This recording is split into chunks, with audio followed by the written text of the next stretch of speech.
Good day, and thank you for standing by. Welcome to the Philip Morris International Inc. 2025 fourth quarter results conference call. At this time, all participants are in a listen-only mode. After the speaker's presentation, there will be a question-and-answer session. To ask a question during the session, you will need to press star 11 on your telephone. You will then hear an automated message advising your hand is raised. To withdraw your question, please press star 11 again. Please be advised that today's conference is being recorded.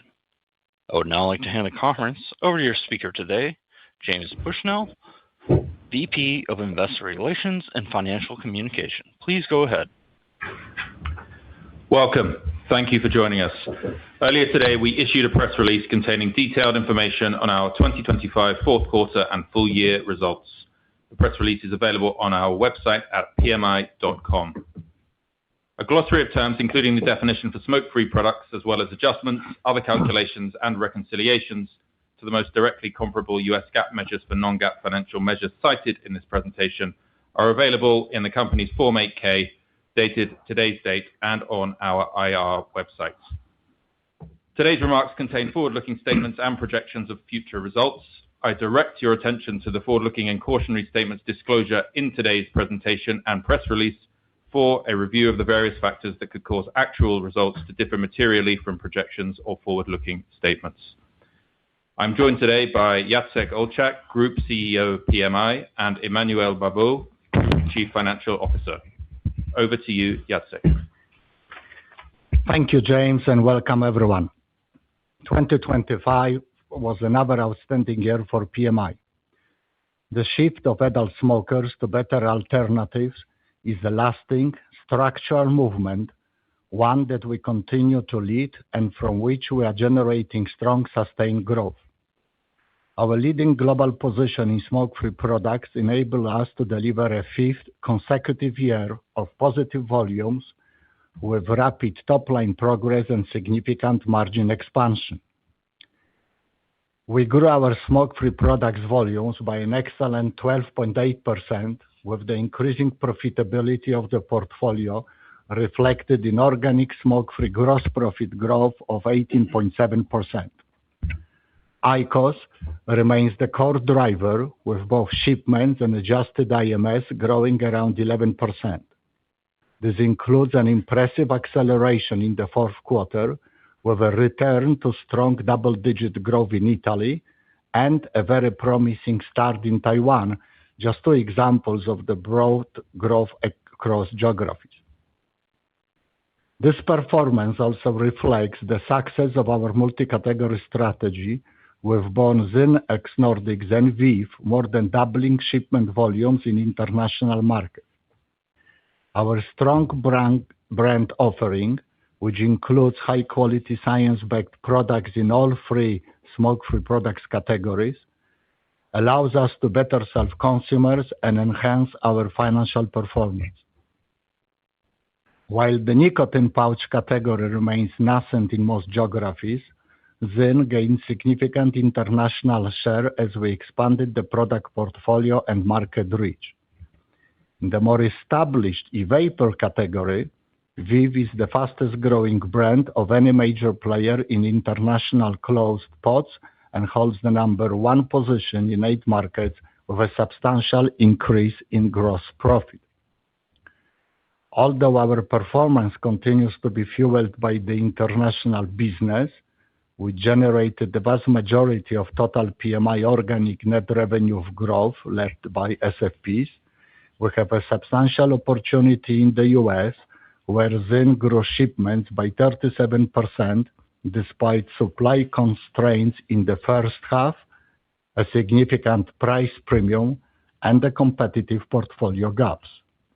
Our Aspaya Wellness business also grew organic net revenue strongly. Combustibles delivered robust top and bottom line performance, notwithstanding a more normalized industry volume decline and supply chain issues in Turkey.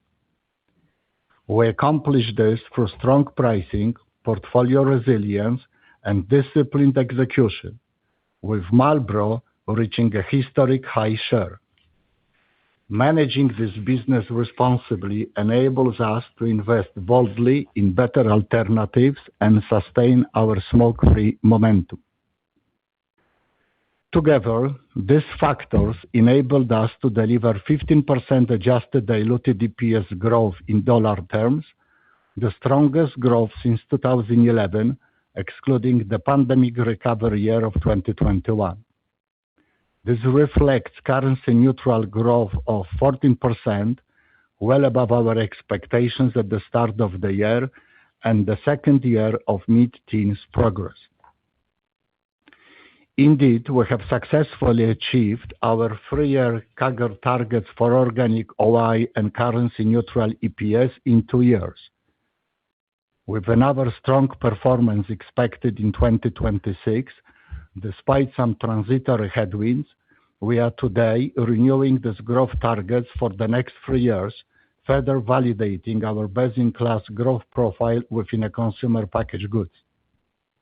Importantly, this is accompanied by strong and increasing cash generation, and we target a leverage ratio of close to 2x by the end of 2026 at prevailing exchange rates. With our dividend payout now close to our objective of around 75% of adjusted diluted EPS, this provides capacity for strong returns to shareholders. Before I turn it over to Emmanuel, I would like to highlight the achievement of several important milestones as we entered the second decade of our smoke-free journey. Our total net revenues reach over $40 billion in 2025, with 41.5% or close to $17 billion generated by our smoke-free business. Even more impressive is the smoke-free gross profit contribution, which has essentially doubled in 5 years to 43% of total PMI. Our adjusted operating margin also returned to above 40% this year as our transformation expands profitably. Our business is increasingly smoke-free, with 27 markets exceeding the 50% net revenue milestone, including South Korea, Poland, Italy, Romania, and of course, the U.S., which is also one of 8 markets exceeding 75%. In last quarter of 2025, the Europe region also surpassed 50%, making 3 out of 4 regional segments majority smoke-free. We continued to scale our global smoke-free presence, reaching 106 markets, 52 of which have already deployed a multi-category strategy, which is a critical accelerator of consumer adoption and long-term growth. As adult nicotine consumers search for better alternatives to smoking, we continue to lead the broader industry transformation. A prime example is Japan, where the heat-not-burn category crossed the 50% total industry threshold in December, driven by the undiminished strength of IQOS. Across our 106 smoke-free markets, our double-digit adjusted IMS volume growth continues to outpace the industry, demonstrating the collective strength of our leading brands. While we are proud of what we have accomplished so far, our focus remains sharply on the future, with an exciting pipeline of initiatives and innovations over the next 3 years. This is supported by increasing digitalization and our new organizational model. With that, I will hand over to Emmanuel to discuss our results and outlook in more detail, and I will come back at the end of this presentation. Thank you, Jacek. I will begin with the headline financial for the year, which were indeed impressive. Organic top line and operating income growth were in line with our forecast ranges set at the start of 2025, and currency neutral adjusted diluted EPS growth exceeded those expectation by 1.7 points. Positive shipment volume, strong smoke-free category mix, and pricing drove organic top-line growth of +6.5% or +7.9% excluding the technical Indonesia impact, positioning us at the high end of our +6% to +8% midterm CAGR targets. We delivered another year of double-digit organic operating income growth at +10.6%, above our midterm target range and reflecting +140 basis points of organic margin expansion. In dollar terms, adjusted operating income grew by +11.8% to $16.4 billion. Excellent currency neutral adjusted diluted EPS growth of +14.2% was ahead of our expectation. This was driven by strong underlying business performance, notably in international multi-category and in combustible, coupled with a more favorable effective tax rate and lower net financing cost.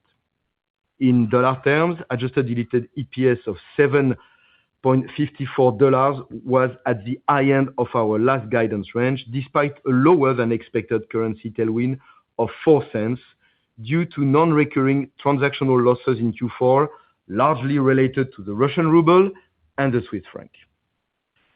Robust cash generation enabled us to deliver operating cash flow of $12.2 billion, matching the record delivery of 2024. Now, looking at Q4 specifically, while growth rates were below the overall year, partly due to the shipment and phasing factors outlined last quarter, underlying performance was ahead of our expectation. This enabled us to deliver almost +10% in adjusted diluted earnings per share growth to $1.70 or +9% excluding a $0.01 currency tailwind. I will now cover our 2025 performance in more detail, starting with volumes. As Jacek mentioned, we delivered our fifth consecutive year of positive volumes with total shipment growth of +1.4%. This was driven by the continued dynamism of our smoke-free business, which generated more than 100 billion incremental units over the past 5 years, combined with a very resilient cigarette performance. In 2025, smoke-free shipments grew +12.8% or +20 billion units to 179 billion, more than offsetting the 1.5% decline in cigarette shipments. All smoke-free categories grew strongly, with IQOS HTU shipment growth of +11% to 155 billion units, VEEV +102% to 3.3 billion equivalent units, and oral smoke-free product +18.5% to 20.7 billion units. Notably, this includes +37% growth from U.S. ZYN to 11.9 billion pouches, making up close to 7% of total smoke-free product volumes. As expected, adjusted IMS growth for IQOS HTU accelerated in Q4 to +12%, while shipment volumes were impacted by the dynamic flag last quarter and grew by +7.5%. Notwithstanding this impact, total Q4 smoke-free product volumes increased by a healthy +8.5%. The full-year cigarette volume decline of 1.5% was slightly better than our expectation of around 2%, with our category share performance in the second half proving resilient in several markets, including Egypt and India. The total international cigarette industry, excluding China, declined by an estimated 1.1%, with continued divergence between markets where smoke-free products are available, which declined by around 3%, and markets where smoke-free products are not permitted or still at low level of penetration, which were broadly flat. The composition of our 2025 top-line performance was extremely consistent with the 5-year average of each key component, demonstrating the sustainability of these dynamic drivers. Continued volume growth is the first pillar of our growth model. The second is pricing, which contributed +4.1 points. The 2025 impact reflect +7.6% pricing from combustible and low single-digit pricing on IQOS, partly offset by the H2 normalization of U.S. ZYN promotional activities. The third pillar of growth is smoke-free mix, which contributed +3.5 points in 2025. Combustible geographic mix and other factors had an unfavorable impact of 1.1 points, whereas currency and scope effect added +0.8 points. Breaking down now our full year performance by category. Both smoke-free and combustible contributed to our strong net revenue and gross profit delivery, with gross margin expanding organically by +220 basis points to over 67%. Smoke-free net revenue grew organically by +14.1%, while gross profit advanced by +18.7%. As a result, adjusted gross margin increased by 270 basis points to reach 69.5%, further widening the gap to combustible to 4 points for the year. IQOS was again the primary driver of this performance, combining global top-line momentum with increasing scale and cost efficiencies. VEEV's improving profitability also contributed positively, and while the normalization of U.S. ZYN commercial activity in H2 had a dilutive year-over-year impact, its gross margins remained best in class above the average of our IQOS business, including in Q4. As mentioned last quarter, we expect this to be an enduring positive mix driver. Combustible performed well in 2025, with low single-digit top-line growth and low to mid-single-digit gross profit growth, a proxy of what we expect this business to deliver over time. Strong pricing more than offset volume decline and unfavorable mix, with disciplined cost management supporting gross margin expansion of +160 basis points to reach 65.5%. Moving to operating margins, we delivered full-year organic expansion of +140 basis points and +160 basis points in dollar terms to reach an adjusted operating income margin of 40.4%. We achieved this in a year of strong investment in commercial, marketing, and brand building behind our smoke-free portfolio, including international multi-category deployment and U.S. ZYN. We also continue to invest in expanding our U.S. capabilities to capture the substantial growth opportunities ahead. This performance was supported by a relentless focus on both cost of goods sold and back office efficiency, enabling meaningful margin expansion even as we continue to invest for growth. We have delivered around $1.5 billion in gross cost savings since 2024, placing us firmly on track to achieve our $2 billion objective for the 2024-2026 period. Focusing now on our smoke-free business, where all categories have an important role to play.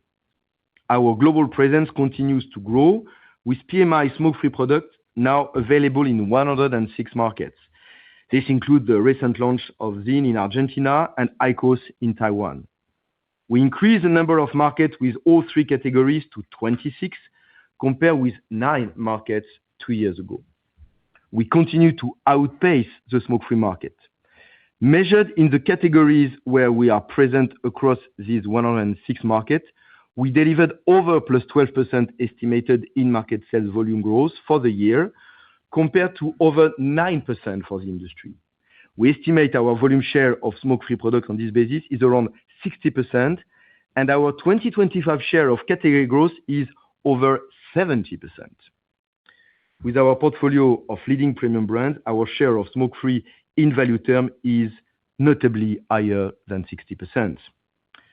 As we expanded our portfolio and geographic reach, the number of legal age consumer of our smoke-free product reached an estimated 43.5 million as of December 31st, an increase of around 10 million users in 2 years, with broad-based growth across categories. IQOS adjusted IMS growth accelerated to an outstanding +12% in the fourth quarter, reflecting strong momentum across the globe and a presence now in 79 markets. All regions contributed, as illustrated by exceptional performance in key cities such as Mexico City, Manila, Riyadh, Rome, London, Madrid, and Munich. You can find further key city and European share data in the appendix to this slide. This enabled us to achieve full-year growth of +10.5% within our target range. Annual adjusted IMS again increased by around 15 billion units, despite the continued headwind of the EU characterizing flavor ban and a step-up in competitive intensity.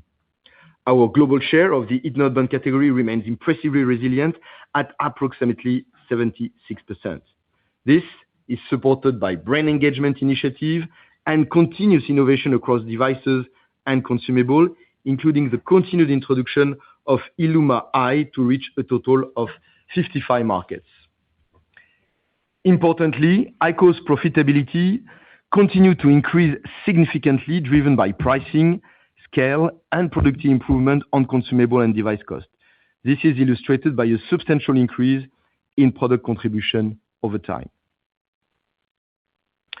Turning to nicotine pouches, ZYN is the global number one brand with a 2025 PMI category share of around 40% in pouch terms.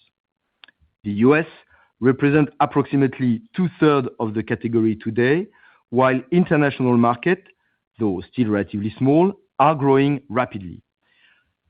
We made excellent progress this year, expanding ZYN's presence by +19 markets to 56 and delivering +36% shipment growth to 13.6 billion pouches or 880 million cans, achieving our 2026 target 1 year early.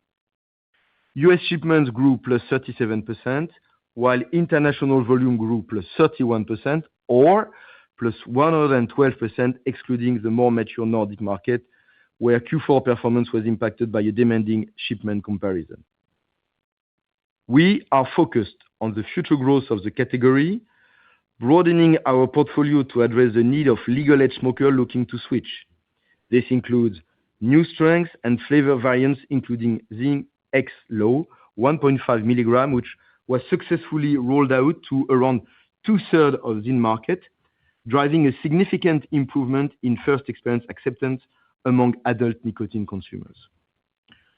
While we are in the early stage of developing the category, which makes up only a low single-digit share of total nicotine in most markets, it's very encouraging to see ZYN's share of international pouches, excluding the Nordics, rise by around +60% in 2025 to reach 16% following the launches and relaunches of the past 1 to 2 years. In e-vapor, VEEV is the fastest growing international vape brand of any major player within closed pods. The pod segment is growing rapidly as disposables decline, and VEEV is gaining significant volume share in a fragmented landscape, sourcing primarily from legal-age consumers of other vaping products and adult smokers. As covered earlier, shipments doubled for the year with a meaningful improvement in profitability. VEEV is now present in 47 markets and grew notably well in Italy, Romania, Greece, the U.K., Germany, and Indonesia. Reviewing the smoke-free portfolio now by geography, starting with Europe, where, as Jacek mentioned, smoke-free products now represent more than 50% of regional net revenue. Total IQOS, ZYN, and VEEV volume grew by an impressive +13% for the year, with significant further growth potential given the overall penetration of SFP remained low compared to Japan or the U.S. IQOS delivered another strong quarter with an acceleration in adjusted IMS growth to +10.3%. This was led by an exceptional performance in Italy, where we successfully navigated the impact of the flavor ban, supported by recent innovation. With an acceleration through the quarter of 2025 to deliver double-digit in-market sales growth for the year, quarterly market share passed 20% for the first time. Other notable call-outs with strong double-digit growth include Bulgaria, Germany, Greece, Spain, and Romania. ZYN pouch shipment volumes grew +9% for the year, and while the Nordics make up close to 60% of regional volume, shipments more than doubled elsewhere with good progress in the U.K., Poland, Italy, and Austria. As noted earlier, excellent VEEV momentum continued with shipment growth of +110%. In Japan, we reached an impressive milestone in December as the heat-not-burn category surpassed 50% of total industry offtake volumes, driven by the continued strength of IQOS. The path to 50% has not been linear, and following 2 years of very strong expansion in 2023 and 2024, category growth moderated in 2025. The adjusted in-market sales growth of IQOS HTUs has reflected this trend with a healthy +7% in 2025, representing very robust absolute growth. In Q4, the Japanese nicotine industry and the heat-not-burn category grew slightly below the full year trend, with some impact from inflationary pressures on consumer purchasing power. Nonetheless, IQOS HTU adjusted IMS grew +5.8%, while Q4 adjusted share grew +2 points year-on-year to 32.6%. While competitive intensity increased markedly this year, IQOS category share was broadly stable, with most movement occurring among other players. We are encouraged by early signs that the increase in category activity is generating higher interest among more traditional adult smoker, a positive indicator for category growth. Looking forward, the upcoming excise tax increases on heat-not-burn in April and October make 2026 an atypical year. As discussed at the Morgan Stanley conference in December, the level of pass-on makes this a headwind for the category, representing about 50-100 Japanese yen per pack, which translate to 10%-20% of current retail prices, with the greatest impact for product at lower price points. As announced recently, we have submitted an application to increase our prices in April. We anticipate these price increases will impact category growth and volume for 2026, despite the fact that heat-not-burn consumer have demonstrated higher price resilience than cigarette smoker in the past. Shipment volatility in 2026 is also possible, driven by in-market sales trends around the April and October excise increases. Importantly, we do not expect the underlying category growth trend to change, and we target substantial further growth from IQOS in Japan in the years to come. We are also pleased to report ZYN's successful pilot launch in Tokyo. Outside of the U.S., Japan and Europe, all three of our smoke-free categories are delivering strong, broad-based growth, with full year shipment up +17%. This includes IQOS' strong start in Taiwan during Q4, where we exited the year with around 4% offtake share and rapid progress in markets such as South Korea, Malaysia, and the Philippines. ZYN momentum was notably strong in Pakistan and Mexico. In e-vapor, we've achieved excellent results, particularly in Asia.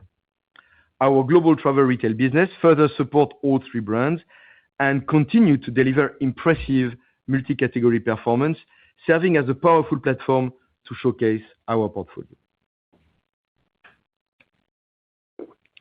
Turning now to the U.S., which made up around 7% of our global net revenues and around 8% of our adjusted operating income in 2025. Nicotine pouches remain the fastest growing U.S. segment, representing a high single-digit percentage of total nicotine industry volume. Despite supply constraint, commercial normalization, and portfolio gap, ZYN continued to lead the category in 2025, with its premium offer capturing around 50% of category growth, 61.5% can volume share, and a value share of over 67%. ZYN offtake volume also grew strongly by +25% for the year, as estimated by Nielsen. Shipment grew by +37%, or 230 million cans, to 794 million. The gap between shipment and offtake reflect a net channel inventory rebuild, and we estimate the underlying 2025 shipment base, corresponding to consumer offtake, was around 740-750 million cans. This was notably concentrated in the first quarter of 2025, and we estimate the underlying shipment base by quarter for 2025 was around 160 million cans in Q1, 180 million cans in Q2, 205 million in Q3, and 200 million in Q4.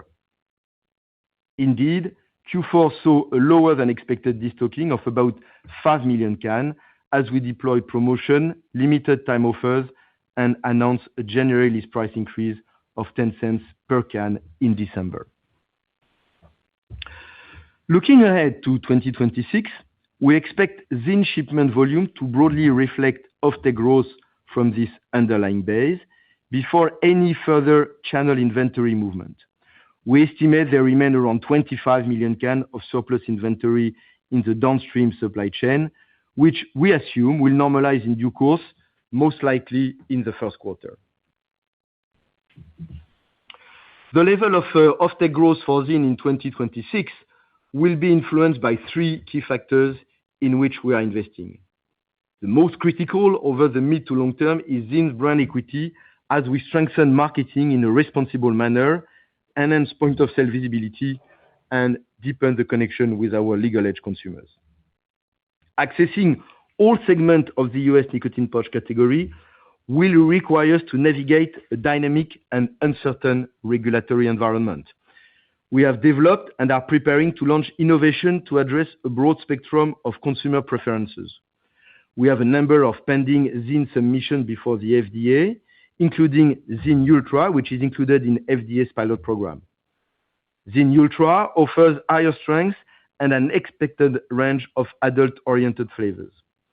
We are taking steps to prepare for the launch of ZYN Ultra as soon as possible, pending FDA action. We also believe IQOS ILUMA's strong application and demonstrated track record converting smokers to a better alternative warrants expeditious FDA action. We also continue to optimize ZYN's premium price position. Despite elevated promotional intensity across the category, ZYN remains the leading premium brand by a clear margin, fully aligned with our strategy for sustainable long-term growth. We have a comprehensive commercial program plan for 2026, and as a reminder, commercial activities, including promotions, were unusually low in the first half of 2025. As I mentioned before, we continue to expect ZYN to deliver best-in-class gross margin within PMI above the average of IQOS. We are very excited about the significant growth potential of the brand over the coming years, which fully justify the above-mentioned investment.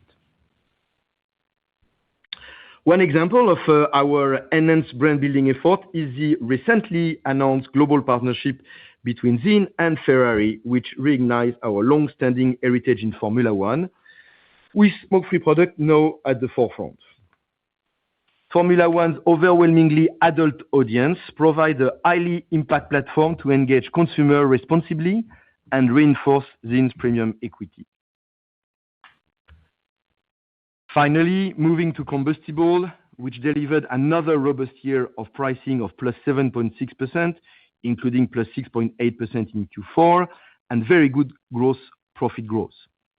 Our full-year cigarette share declined by 0.2 points to 25.3%, mainly due to Turkey, and was otherwise stable, including record high for Marlboro, both for the full year and in Q4, where its share reached 11% of the international category, excluding China. For 2026, we forecast a combustible pricing variance of around +6%, reflecting continued dynamic performance. With that, I will now hand it back to Jacek. Thank you, Emmanuel. This brings me to our outlook for 2026, where we expect another year of a strong and profitable growth despite several transitory headwinds. Starting with volumes, we expect continued strong underlying momentum in our smoke-free business for all three categories. Both shipments and adjusted IMS volumes are projected to grow in a high single digits after factoring in the headwinds from Japan excise taxes and U.S. ZYN inventory comparisons described earlier. For combustibles, we forecast a cigarette decline of around 3%, with weaker industry volumes in India and Mexico following recent excise tax increases and our ongoing recovery in Turkey, likely to impact comparisons in the first half. Altogether, this results in a broadly stable outlook for total shipment growth, subject to the usual variability in shipment timing and trade inventory movement, as compared to a forecast total industry decline of around 2% for cigarettes and HTUs. We expect another strong year overall for pricing led by combustibles, notwithstanding the impact of a U.S. first half comparisons, and for continued positive smoke-free mix. Taking all these elements into account, we forecast 2026 organic net revenue growth of 5% to 7%. We expect the same factors, in addition to operating leverage and ongoing cost efficiencies, to drive further robust margin expansion with projected organic operating income growth of 7% to 9%. This includes continued strong investment behind our smoke-free portfolio.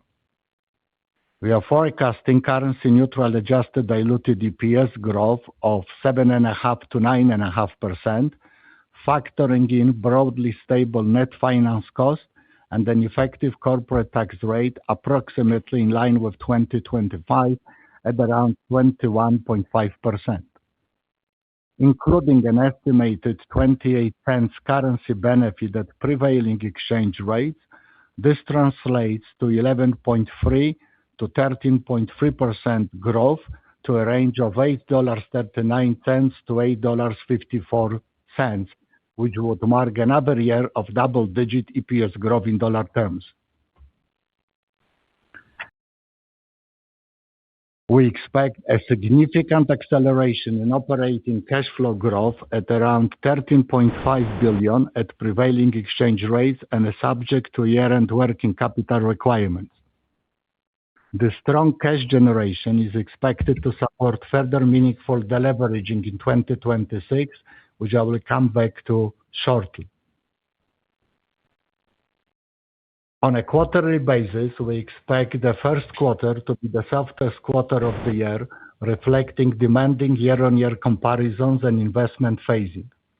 We expect first quarter combustible volumes to decline by up to 5% as we lap a prior year quarter of volume growth, whilst having the highest expected impact of the dynamics in Turkey, India, and Mexico, which I mentioned for the full year.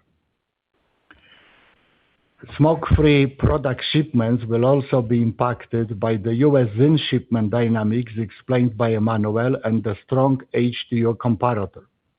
With low levels of commercial activity on ZYN in prior year impacting the net revenue per can comparison and a higher quarter of investment globally behind our smoke-free due to phasing, we anticipate broadly flat year-on-year first quarter organic net revenue and operating income.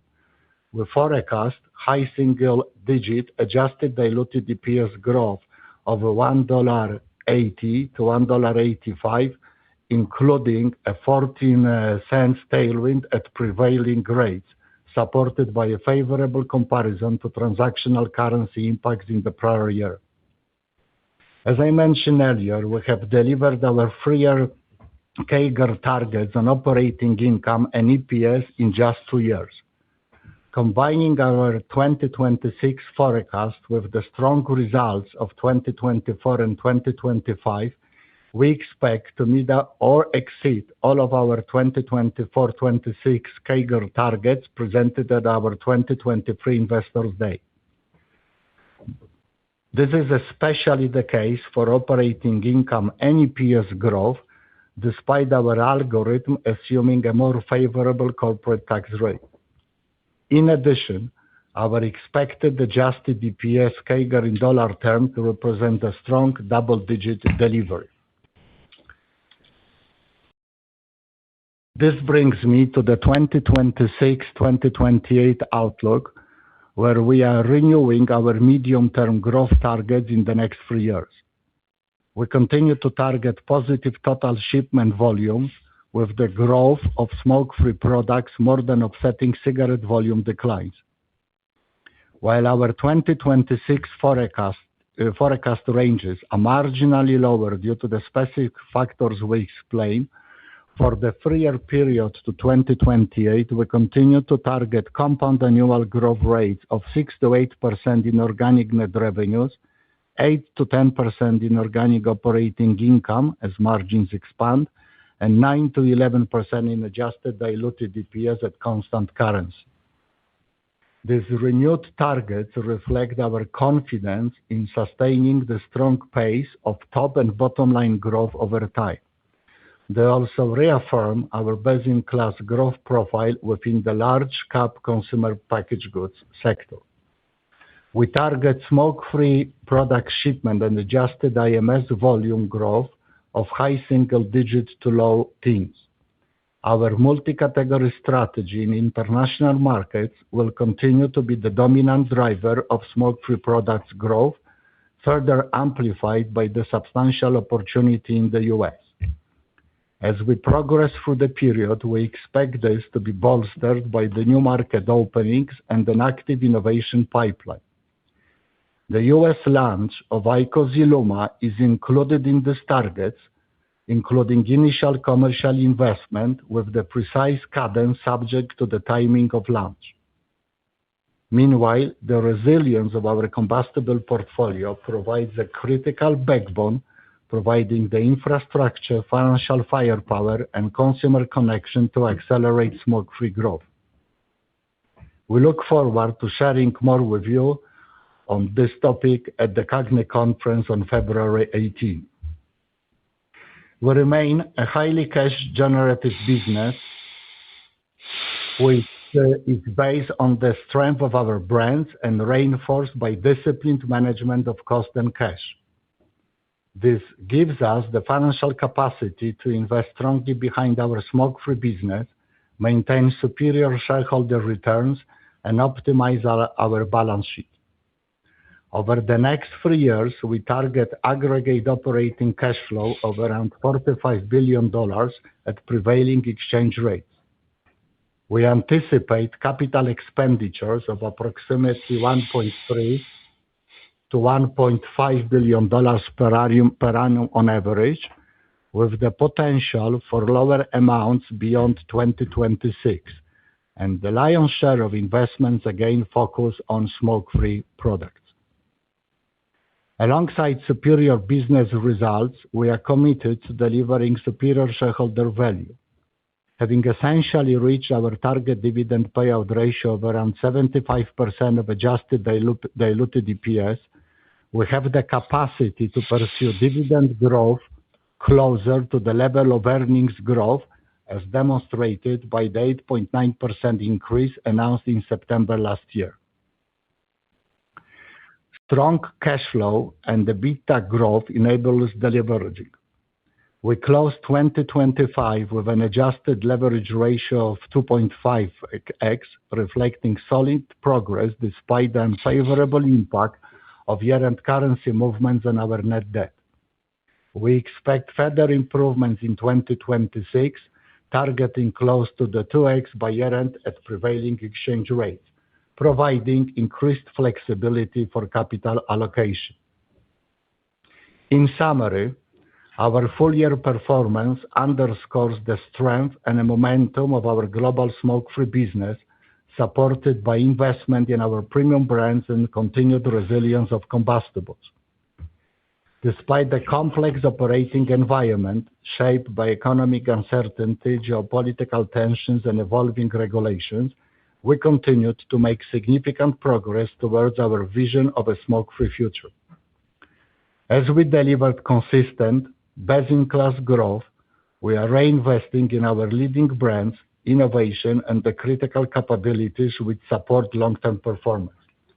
This allows us to generate significant value for our shareholders, including the largest dividend increase in over a decade. We look forward with confidence to 2026 and beyond. Thank you. Emmanuel and I will be happy now to answer your questions. As a reminder, to ask a question, please press star 11 on your telephone, and your name will be announced. To withdraw your question, please press star 11 again. Please stand by while we compile the Q&A roster.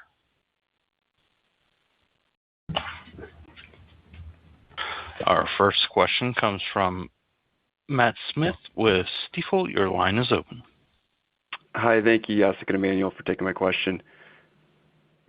Good morning, Matt. Starting with the new medium-term targets that you provided today, can you expand on the re-acceleration in smoke-free volume growth compared to the 2026 growth guidance? You called out the U.S. as a new market in the outlook. How are other currently closed markets and the opportunity to expand platforms into existing IQOS markets considered? Thank you. Yeah. The acceleration in beyond 26 is at this stage we mainly see coming from all the implementations of the tax changes, or price or excise-driven price changes in Japan. As you may recall, Japan has the multi-step excise tobacco nicotine products excise tax changes. It starts with the asymmetry of heated tobacco products increasing the taxes first, and then followed by the cigarette price increases as of 27. I believe at this stage there will be some headwinds, or maybe some headwinds on a category growth, and obviously IQOS growth in 26. Once we start moving to the 27 and beyond, more symmetry with regards to the fiscal policy and treatment between a cigarette and heat-not-burn, I mean, IQOS of the category should be returning or resuming a growth. That's the one factor. Second factor, obviously, is that, as we highlighted in our remarks, I mean, there is a highly, competitive environment in the U.S.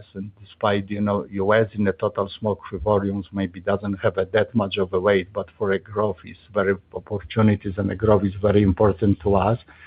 There are some asymmetries on the portfolio versus what is presumably the most dynamic part in the total market. We believe with pending authorization with FDA, once we will start moving, hopefully through 26, but definitely 27, et cetera, we're gonna put the portfolio into the symmetry of what are the consumer market expectations. Obviously, the other factors which we mentioned, they are more on the combustible side, I mean, and not on the smoke-free products. I mean, we mentioned India, Mexico, maybe a couple other smaller places which have some quite outsized, I would characterize, excise increases, which obviously will drive the quite outsized the normal price increases. I believe we don't think it's gonna be recurring type of events, 27, 28. We can come back and resume the strong top bottom line growth in the outer years. I think I just highlighted the key drivers. There is obviously the factor of innovations, but you will ask me the questions, what exactly is the innovation? For competitive reason, I will not be able to disclose, but this will be the main drivers coming or starting from 26. The excise Japan, excise in a few other places, and a ZYN portfolio asymmetry and bringing this to the symmetry. Very clear. Thank you for that. Look forward to seeing you at the CAGNY conference, and I'll pass it on. Looking forward, Matt. Thank you.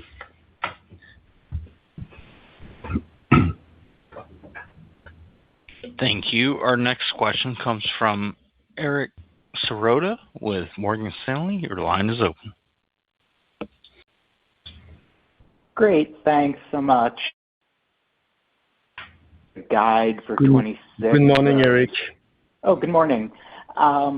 In terms of the 26 guide for smoke-free volumes up in that, high single digits to low teens range, how are you thinking broad strokes? I know you're not guiding specifically, but how are you thinking in terms of IQOS, HTU, shipments and IMS? Obviously there's the some of the specific headwinds you called out in terms of the excise in Japan. And then, in terms of the competitive environment in Japan, I believe it sort of started to step up around the second quarter of last year with some competitor product launches. How has that been kind of evolving on a sequential basis, particularly heading in now to the season where competitors have filed with the finance ministry for their price increases? Yes, I start maybe with the second part of the second question. I mean, yes, there is this year and the year before, there was an increased competitive activity in Japan. Judging by how strongly IQOS holds the share in Japan and continuing its growth, I think it all goes well. I think, look, we have 10 years of IQOS brand built in Japan and number of steps of smaller but also the big innovations, including IQOS ILUMA. So I think IQOS is entering this a bit challenging from a price excise perspective period. I think relatively strong. Now, I think there are very legitimate questions how we see the IQOS in Japan, but we try to stand away from giving a very precise volume and other outlooks for specific geographies. That as you will appreciate, there is a competition, and we don't want to highlight too much to reveal what our plans with regards to the price and share expectations or volume expectations. But when we come up with the guidance for the total smoke-free products volume evolution next year, I mean, all of these factors are baked in, if you like. And maybe, Eric, on your first question globally on the IQOS outlook among this high single-digit growth for our SFP volume in 26. We're very pleased with the growth of IQOS. I mean, we finished 25 very strongly, more than 12% adjusted in market sales growth. Yes, Japan has been slowing down a bit, as we mentioned, but a number of markets re-accelerated. Italy is one of them. Europe is showing a number of markets which are, I would say, accelerating, like Germany, like Spain. You still have markets such as Romania, Bulgaria, that are very nice complement to the growth. So the picture is very nice for IQOS, and of course we expect that to continue in 26. And then you have all these new markets in new economies that are being very successful. We have Indonesia, Philippines, the Gulf, Mexico. I mean, you have plenty of markets where IQOS is accelerating. And last but not least, we are super pleased with the launch in Taiwan. I mean, 4% in only a few weeks. It's quite an achievement, and we're excited about the outlook. So that is globally giving a nice picture for the continuation of a very good growth for IQOS in 26. Great. And just one clarification question, just to be explicit in terms of the midterm or 26 to 28 guidance. Is 26, correct me if I'm wrong, but 26 does not include anything for ILUMA in the U.S., but there is something included for the, sort of 27, 28 timeframe. Is that fair, or correct me if I'm wrong, please? Jacek here is broadly fair. Well, as Great. you know, I'll pass it on. No. On a serious note, sorry. On a serious note, we have a number of discussions over the last 2 years with regards to the estimated or expected timing of this long overdue authorization from FDA. But we have somehow made the assumptions for IQOS entering the U.S. market in a planned period. But I don't think the algorithm which we lay down in front of you today is heavily or materially dependent on the IQOS in the U.S. But IQOS is including there both from the investment and some expected volumes. Got it. Thanks so much. I'll pass it on. Thank you, Eric. Thank you.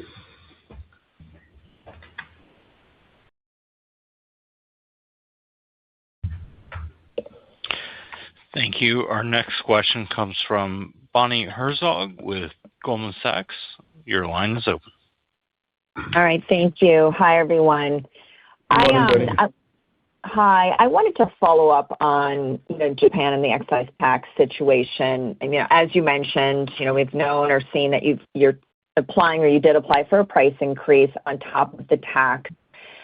So hoping you could talk a little bit more about the elasticities you're expecting with volumes, I assume being pretty negatively impacted. And then I guess, will the leverage on the incremental pricing you're hoping to get be enough to drive margin expansion and income growth in the region? Yes, it's Jacek. Bonnie, hi. Okay, the price consumer will start being impacted, or will start seeing the prices as of April 1, right? So this is still a little bit in front of us. There obviously will be some IMS shipment type of distortions. Consumers can do some buying ahead or maybe not. I mean, all of these things will somehow wash out through the year. Now, there are two steps of excise increases for heated tobacco products in 2026. One which again will hit the consumers in April 1, and another in October. Okay. The amount or the size of the excise increase may not immediately warrant that will, and I don't want to now talk about the pricing strategy, etc., may not immediately warrant, depends on which strategies at play, on the margin expansion. But I do believe, what is our approach to passing on prices and continuously working on the margin expansion. I think over a bit a longer period of time, we will get where we wanted to get. But I cannot comment more, Bonnie, for obvious reasons. Yes. I figured. All right. That was still helpful. I appreciate it. And then I did want to just maybe ask a high-level question on your guidance this year. Could you maybe, frame for us or touch on the key growth drivers that, really will allow you to deliver on your top and bottom line guidance and, possibly beat it, considering, you're lapping several strong years of growth? I think that's, been a key question, just given, the momentum. So it'd be helpful just to kind of have you kind of frame for us, what are kind of the key drivers of this? And then in the context of that, I did want to just make sure to understand how much of an increase or not, your guidance assumes in terms of planned investment spend this year versus last. And I guess, again, I'm asking, thinking about everything that you're planning on rolling out, of course, depending on the FDA. Thank you. Look, I mean, obviously, there is some degree of assumptions which we're taking on FDA. And, okay, let me answer this differently. If we talk specifically about the ZYN and the ZYN Ultra, our pending application, which is very much in the higher nicotine strength, obviously moist version, some flavors, etc. We have a readiness to launch the product essentially as we speak. So it all depends now how quickly we can get an answer from FDA, and I will stay from any fortune telling, if I may, about the precise timing of FDA. I mean, I didn't have a great track record of forecasting FDA in the past, so I have to give up a little modest. But I think it's going to happen, okay? Summer this year, I think the plan is well balanced. And obviously, we will be, I mean, ZYN is growing in the US, but it's not growing at our expectations. If you measure the category growth versus ZYN growth, at least the recently, etc. I mean, this will have to be addressed. IQOS, and I said, is somehow baked in a plans, and the way we did this algorithm provides a good balance between timing, volume expectations, and investment. Now, we need to remember that when we talk about the ZYN and VEEV, for example, on international, these two product categories are vastly enjoying the infrastructure which we have built over time on IQOS. And I believe the longer we wait also in the U.S., we may end up in a similar but reverse thing. It is a ZYN and its infrastructure, back office capabilities, etc., which will start being later on shared for IQOS. So I remember you always were asking these questions about how much we'll invest behind an IQOS, but everything depends about what other investments until this date we have been making and so on. Obviously, there will be some variable investment. You need to build awareness and so on, but these are not that heavy, maybe structural, long-lasting investments which are already built because we continue investing behind it. But just to maybe complement, there is no rupture in 2026 versus the trend of the past years. So the fundamental drivers remain exactly the same. You have a powerful smoke-free portfolio, which is continuing to be dynamic. Yes, you have this Japanese situation, which is a one-off.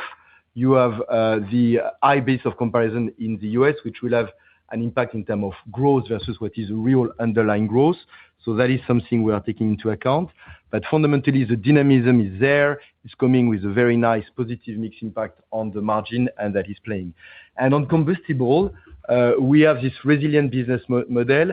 Yes, in 2026, we are expecting slightly more decrease, which is coming from, first of all, Turkey, where we still have an H1 of comparison, even if things are gradually improving. But mainly two markets, India and Mexico, where you have massive excise duty increase that are going to happen. In India, you talk about 40% plus price increase for the consumer. So it's going to have huge impact on the market. So this is impacting the volume.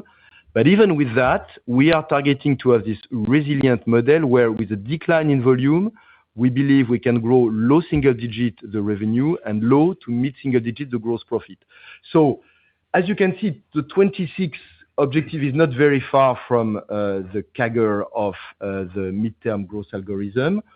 The fundamental remain exactly the same. We have a couple of special events we're going to overcome and offset, and that is really what is driving the difference. But fundamentally, the powerful dynamic behind the business remain exactly the same. All right. Very helpful. Thank you. I'll pass it on.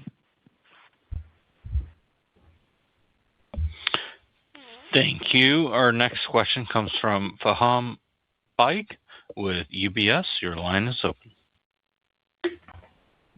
Good morning, guys. Thanks for taking the question. I've got a couple as well. I do want to push you on innovation a bit as we approach the 5-year mark since the launch of IQOS ILUMA, and we look forward to the next evolution.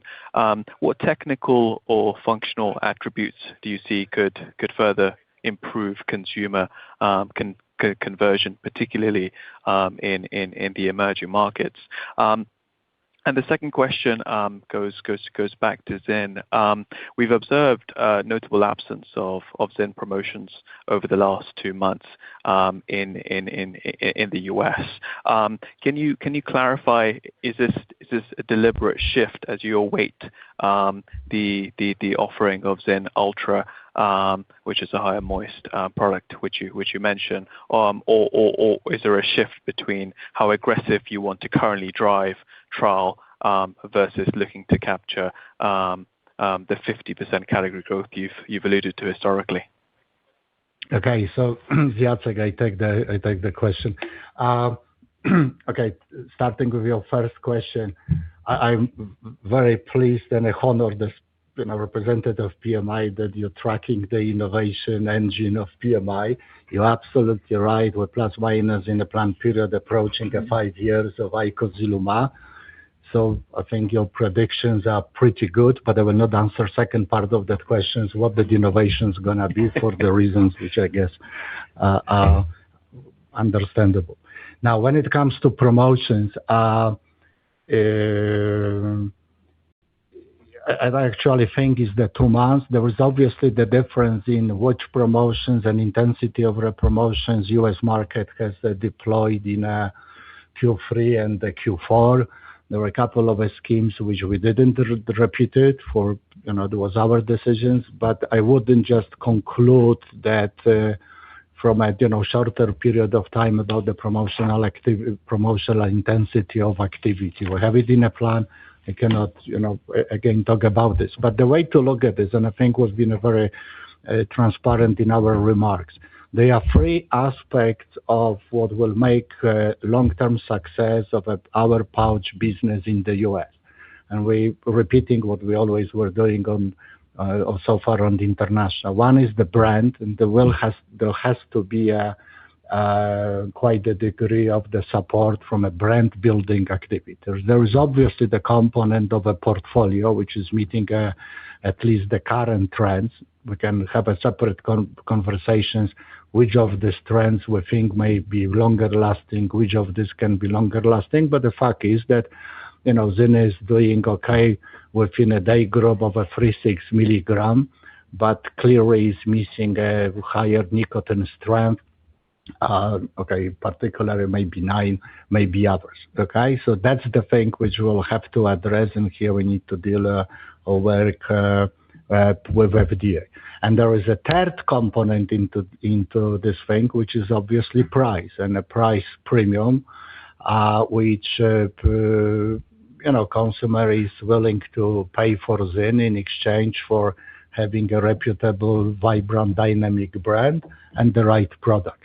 So there will be element of, it's almost like we're going to the textbook of old, maybe forgotten marketing mix. We want to have a right price, right product, right place, right promotions. And we will be diligently deploying all of these components together. I hope I answer at least partially your question. No, that's very helpful. Given my first question wasn't answered, can I squeeze in another one for Emmanuel? Sure. Quickly. Sure. Emmanuel, the currency guidance for the year was significantly better than the Street estimates. Could you maybe share the key drivers why that could have been, and also provide the hedge rates for the year for the key currencies would be really helpful. Yeah. So probably the reason why is that we are going to benefit from some significant negative transactional impact in 2025, which are not going to repeat based on the current Forex in 2026. So when I look at the 27 cents guidance, you have 2/3 that is coming from translation, but around 1/3 is coming from a transaction. So I believe that is probably what the Street doesn't have, of course, because it's difficult to have. I'm not going to share precisely the hedging, but yes, we continue to have some hedging that are helping us a little bit, notably on the yen, because the euro has been going up. So the hedging on the euro are no longer making a big difference. So we still enjoy a slightly better rate than the spot you can see on your screen. And that is limiting a little bit the negative impact. But let's be clear, in 25, the yen had a negative impact, and we're expecting in 26 another negative impact coming from the Japanese yen. Thank you. Appreciate it. Thank you.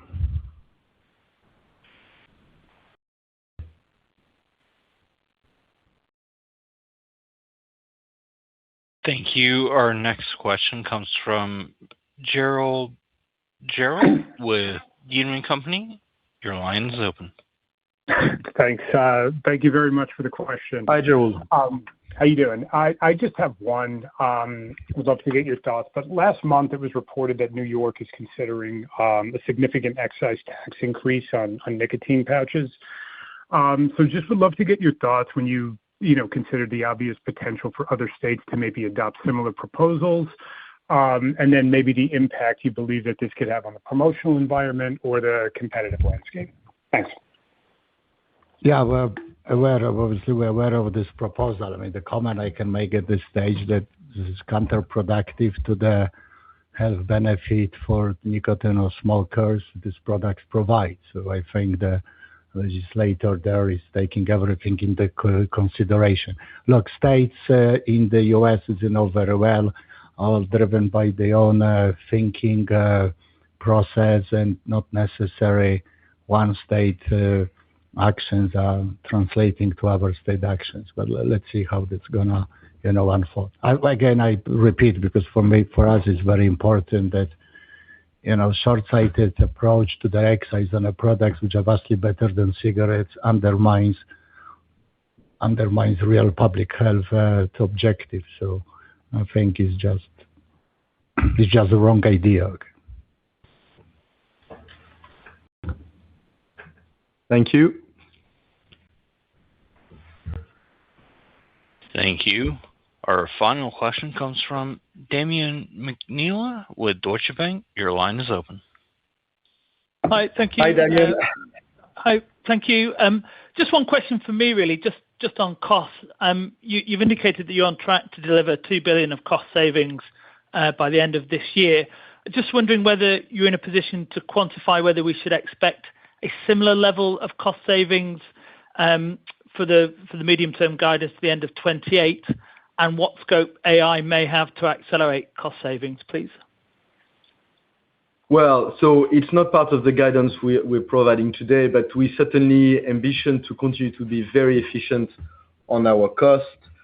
Roughly speaking, not going to give precisely the split, but it's around 60% on COGS, and the rest is on our notably back office cost and G&A. It is clear that we are targeting to build efficiency in the future coming from AI. Again, that's a topic that is quite sensitive.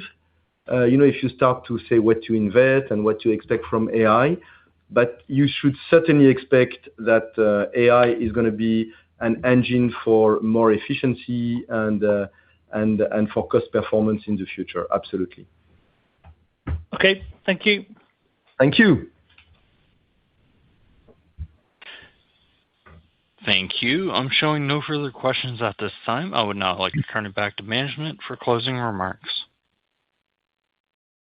So I have a last remark, and this is just the best proof that we're living in the environment when we have a digital AI and the human. Both of us were human, and this is not that the AI was hallucinating. I think I misread one number when it comes to the guidance of this year. Emmanuel corrected the number in terms of a currency impact going into the 2026. The number which you had on the slide, the number which you had on the release, and the number which Emmanuel has quoted are the right numbers. Apologies for this inconvenience, but this is the best proof that it was a live conference, not a digital conference. See you all at CAGNY. Thank you very much. See you soon. Thank you for your time. Thank you. Thank you for joining us. Please do contact the investor relations team if you have any follow-ups, and have a good day. This concludes today's conference call. Thank you for participating. You may now disconnect.